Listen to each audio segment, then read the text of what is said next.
자, 반갑습니다. 자, 11월 11일 금요일 마감 시황 브리핑 해드리도록 하겠습니다.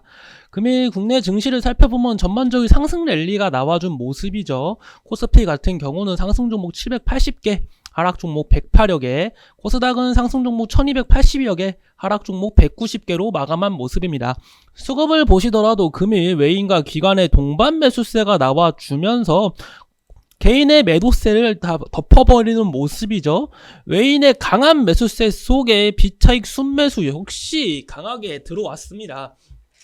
제가 장 초반 비차익 순매수가 좀 저조하게 움직이는 것이 좀 안타깝다 말씀을 드렸는데 비차익 순매수 역시 엄청 강력하게 들어와 줬어요. 그에 따른 금일 국내 증시가 강세가 나와줬습니다. 코스피는 3.37%, 코스닥 역시 3.31%라는 강세가 나와주고 있고, 그 가운데 원달러 환율의 약세를 얘기 안 할 수 없겠죠. 원달러 환율은 1318원으로 금일 60원 가까이 하락세가 나왔습니다. 저는 환율이 하루에 60원 빠지는 거를 본 적이 없어요. 제 눈으로 실제로. 금일 이번 주에 그쵸? 환율이 얼마였죠? 1418원, 1419원 이랬단 말이에요. 1410원 되었던 환율이 진짜 불과 일주일 만에 100원 가까이 빠진 거예요, 지금. 저는 저 환율이 이렇게 빠졌다는 거에 자체가 너무 놀랍고, 일단 여전히 고점이에요. 이 환율 빠졌다고 지금 좋아하기에는 이렇다는 게 여전히 고점이다. 환율은 1200원 이하로 좀 움직여줘야지 적정선이거든요. 여전히 많이 높은 수준이라는 것은 기억해 주시면 좋을 것 같습니다. 자, 근데 제가 오늘 마감 시황에서 말씀드린 것처럼 제목이 뭐죠? 환율 하락 과연 좋기만 할까? 이겁니다. 자, 제가 이 얘기를 드리는 이유는 과거 사례로부터 나올 수가 있습니다. 잠시만요. 메모장을 하나 켜서 보여드릴게요. 캔스탑을 안 켰구나.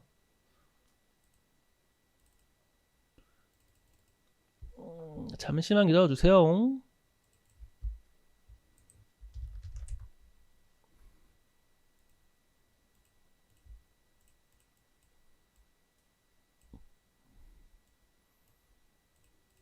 자, 어떤 점이 부정적이냐, 하나 말씀드리면은 환율의 상승에 대해서 한마디 해드리겠습니다. 제가 요즘 이런 얘기를 좀 많이 하는 것 같아요. 좀 원초적인 내용, 좀 근본적인 내용, 단순 상승세가 나와줬다 그게 끝이 아니라 좀 근본적인 내용을 많이 드리고 있죠. 지금 뭐 언론사, 두사 에너빌리티를 예로 들면서 두사 에너빌리티도 망할 것처럼 말했지만 그때가 저점이었고, 제가 우리 유튜브 라이브에 올린 게 있죠. 삼성전자 52,000원 부근에 좋다고 말씀드린 이유가 뭐였습니까? 나들 봐, 반도체 망했다, 디램 시장 안 좋다 이렇게 얘기했을 때가 저점이다. 그런 식으로 제가 말씀드린 것처럼 말씀 한번 드렸고, 오늘에서도 그 주식 움직임에 대한 심리에 대해서 말씀을 드렸습니다. 그리고 지금 환율 상승에 대해서 한마디를 좀 드릴까 해요. 자, 환율이 상승하면 증시에 안 좋다. 이거는 누구나 알고 있는 내용이죠. 환율이 오르면은 환율이 상승하면 증시에 안 좋을 수밖에 없다. 원달러 환율이 오르면은 증시에 부정적인 영향을 준다. 자, 그럼 여기서 한번 의심을 해볼 게 있습니다. 원달러 환율이 오르는데 왜 안 좋을까? 자, 국내 기업들은 우리나라가 먹고 사는 게 지금 내수 경제입니까? 아니면 수출입니까? 수출이죠.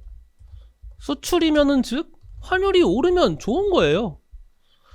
우리 현대차 원래 만약에 차 한 대를 1000만원에 팔았다 칩시다. 근데 환율이 올라가지고 1200만원에 팔고 있어요. 좋은 거 아닌가요?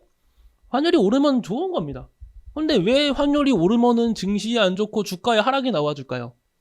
그거에 대한 고민을 한번이라도 해본 적이 있습니까, 여러분? 그거에 대한 생각을 한번 해보셔야 돼요. 환율이 오른다고 하면은 전 세계적으로 즉 강달러 현상이 이어지고, 미국의 지금 경제가 좋아지고 있고 전 세계적으로 증시가 안 좋잖아요. 그러면은 환율이 오르면 당연히 수출을 하는 기업은 긍정적이나 수출 자체가 부정적으로 변해요.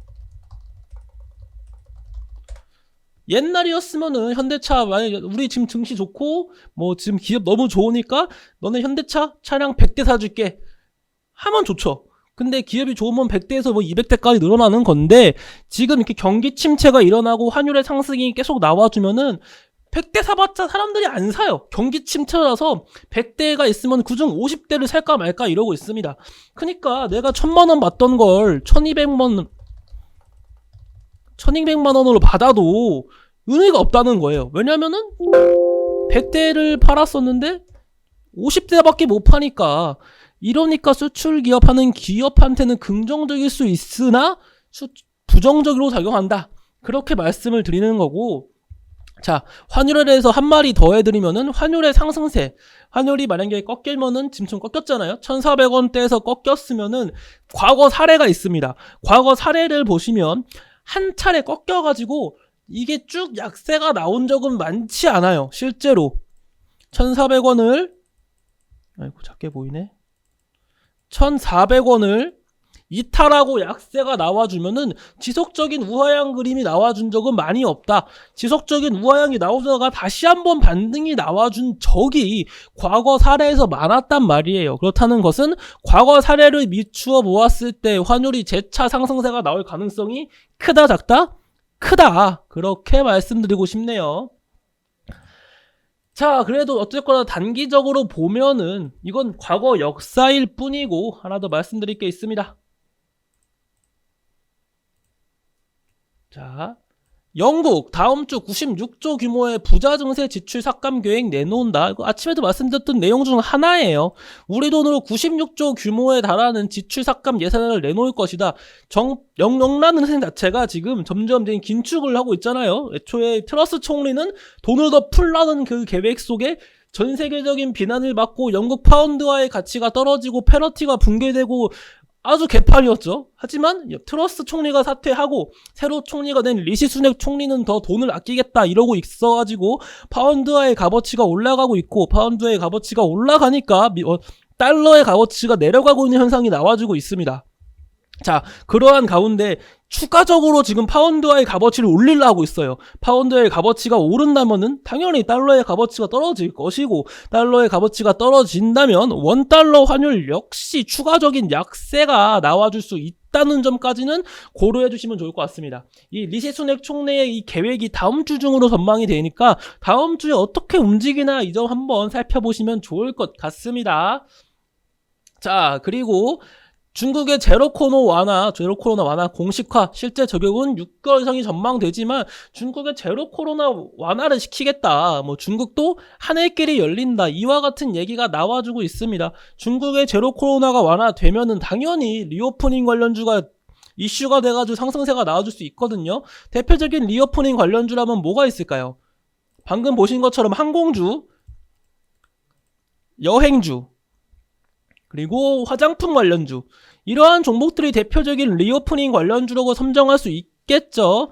제가 리오프닝 관련주 어제 하나 종목 추천드린 게 있죠. 뭐였죠? 클래시스입니다. 클래시스 금일 너무 좋아요. 여전히 좋습니다. 제가 이거 어제 말씀을 드렸어요. 계속 241선 강하게 치고 간다면 클래시스는 더 갈 것이다. 그리고 금일 강한 상승세가 나와준 날 다음 날 도지 캔들이 나오면서 거래량이 죽었죠. 그리고 수급 이탈 없죠. 이러면은 한 번 더 치고 갈 확률이 큽니다. 수급 이탈 없고 거래량 죽었고 도지 캔들, 이거는 진짜 정말 좋은 위치예요. 추가적인 강세가 나와주기에 너무 이상적이거든요. 심지어 상단에 매물도 적습니다. 이러면은 정말 추가적인 급등이 나오기 쉬운 상황에 놓였습니다. 거기다가 클래시스 긍정적인 이슈도 있다. 화장품 관련주가 강세가 나올 수가 있다. 그렇게 말씀드릴 수 있겠고, 제가 화장품 관련주 보실 때 뭘 보라고 했죠? 중국 매출 의존도가 얼마나 큰가를 한번 보시라고 했잖아요. 그쵸? 중국 매출 의존도가 크면은 화장품 관련주가 최근에는 메리트가 없던 게 사실이에요. 왜냐면은 중국은 지금 제로 코로나 정책을 고수하고 있고, 중국으로 하여금 점차적으로 한국 화장품이 밀리는 모습이 나와줬거든요. 하지만 클래시스란 종목은 국내 기업 위주로 매출할 뿐만 아니라 중국이 아니라 전 세계 다양한 나라한테 화장품을 매출하고 있기 때문에 충분히 긍정적인 종목입니다. 클래시스 정말 좋은 종목이에요.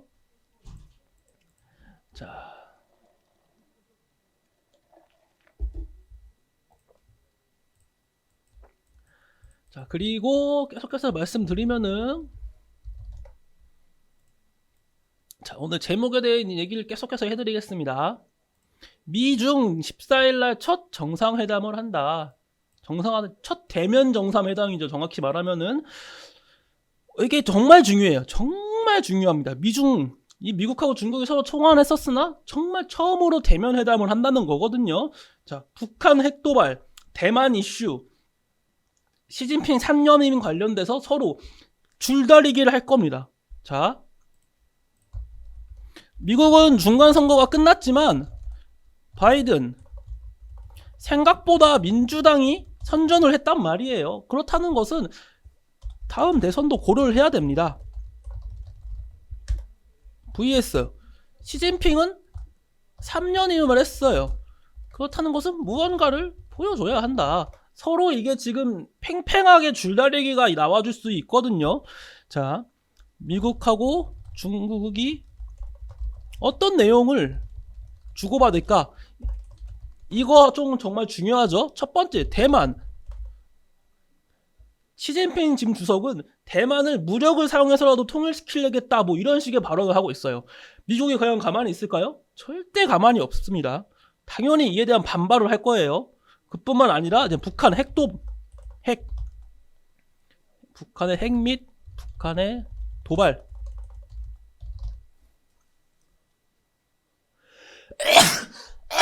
죄송합니다. 북한의 핵 및 북한의 도발에 대해서 얘기를 할 거다. 자, 여기서 중요한 거는 결론 대만이에요. 대만을 두고 미국하고 중국이 서로 입장을 낼 거예요. 미국은 야, 대만 건들지 마. 대만에 대해서 자율성을 보장해. 이런 식의 말을 할 거고, 중국은 하나의 중국이야. 우리 땅이야. 이런 식의 내용이 주고받을 겁니다. 자, 미중 갈등이 커지면 어떤 걸 보라고 했죠? 히토류 관련주 보라고 했어요. 히토류 관련주 어떤 거? 그 중에서도 유니온 모트리얼즈, 동국 RNS, 유니온, 이 세 개의 종목을 필두로 봐라. 이 세 개의 종목이 긍정적으로 작용될 수 있다고 말씀을 드렸습니다. 자, 그래서 이 점 좀 주목했으면 좋겠어요. 과연 어떻게 움직일지.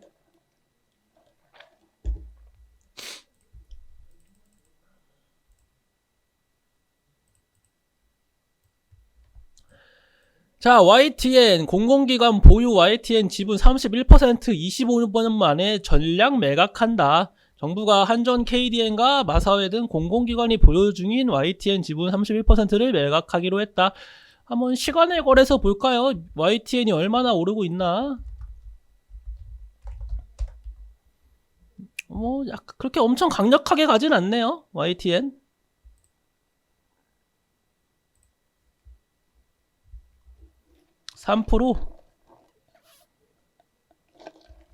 자, YTN 매각은 말씀드린 것처럼 사실상 기정사실화 됐어요. 이거는 그 관계자가 한 말만 들어봐도 이미 사실화됐고 결정만 내리면 되는 상황이었습니다. YTN의 민영화가 나와주고 있네요. 이것에 대한 해석은 여러분들이 스스로 하시기 바라겠습니다. 제 정치적인 발언을 별로 좀 삼가하려고 노력하고 있기 때문에 이 공공기관 보유 YTN이 매각된다는 거, 그리고 이것에 대한 제가 주가의 움직임을 말씀드릴게요. 이게 잘했다 못했다를 떠나서 주식시장 기준으로만 보면은 민영화는 호재예요. 왜 호재일까요? 민영화가 나라가 다스리는 것에서 기관이 다스린다? 기관의 목적이 뭔가요? 이윤 추구예요. 이윤 추구가 극대화될 것이다. 이러한 기대감이 있거든요. 그리고 매각이 된다는 것 자체가 시장에서 괜찮네 라는 인식이 있습니다. 제가 만약에 이 종목, 제가 지금 이거 먹고 있는 컵 있잖아요. 제가 이걸 판다고 합시다. 이거 매각할게요. 이거 제가 커피 먹던 컵인데 커피는 다 먹었고 그냥 2,000원에 샀거든요. 1,000원에 팔겠습니다. 한번 사갈까요? 아무도 안 사가요. 매각 자체가 시장 내에서 어느 정도 괜찮은데? 약간 이런 인식이 있단 말이에요. 애초에 시장에서 안 팔릴 건 매각 자체가 나오지 않습니다. 하지만 시장에서 팔릴 만한 값어치가 있으니까 매각이 나오고, 두 번째는 절대 제값으로 사지 않아요. 매각 및 인수 이슈가 나오면은 제가 만약에 YTN에 대한 이 기업 값어치가 1조라고 칩시다. 그러면은 1조에 팔지 않아요. 1억, 1조 1,000만원, 1조 1,000억 이런 식으로 어느 정도 피를 붙여가지고 매각이 진행됩니다. 그렇기 때문에 YTN 주주는 나는 이 1조라는 YTN의 값어치를 보고 지금 샀던 건데 1조 1000억으로 올라가지 않았습니까? 그러니까 당연히 호재거리죠. 자, 이 말씀드린 것처럼 이 민영화가 잘했다 못했다를 떠나서 단순 주가의 움직임으로만 해석을 해드렸습니다. 민영화는 뭐 각자 해석하시고요. 아무튼 주식시장에서 매각 이슈는 긍정적인 이슈가 맞다. 그 정도만 말씀드리고 싶네요. 자, 그리고 이거 원희룡 장관 사우디 일관지에 경제 톱 기사를 장식했다. 원팀 코리아 상봉. 네옴시티 관련 이슈가 뭐 지속적으로 나와주고 있는 거죠. 네옴시티 관련주는 제가 말씀드린 것처럼 이제 좀 빠졌으면 좋겠어요. 이쪽에 대한 수급이 좀 나와주는 것이, 빠져주는 것이 국내 증시 상승세에 도움이 될 겁니다.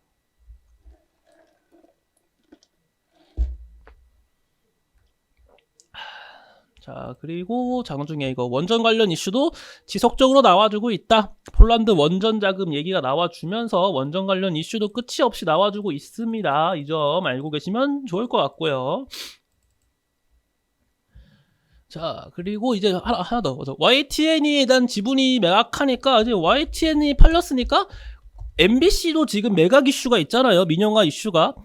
MBC는 어떻게 될지 한번 확인해 보세요. MBC도 같이 묶여있긴 하다. 이 민영화 관련 이슈로 MBC 역시 강세가 나와줄 수 있다. 뭐 그 정도 알고 계시면 좋을 것 같습니다. 자, 그리고 이제 보실 거는 이제 미선물이 나쁘지 않은 움직임이 나와지고 있거든요.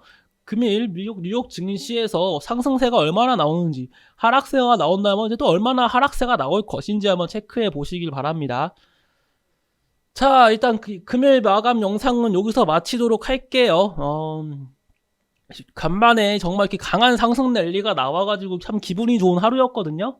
다음 주도 이러한 흐름 이어갔으면 좋겠습니다. 자, 그럼 저는 여기서 인사드리겠고, 저는 다음 주 월요일 날 다시 한번 아침 시황으로 찾아뵙도록 하겠습니다. 감사합니다.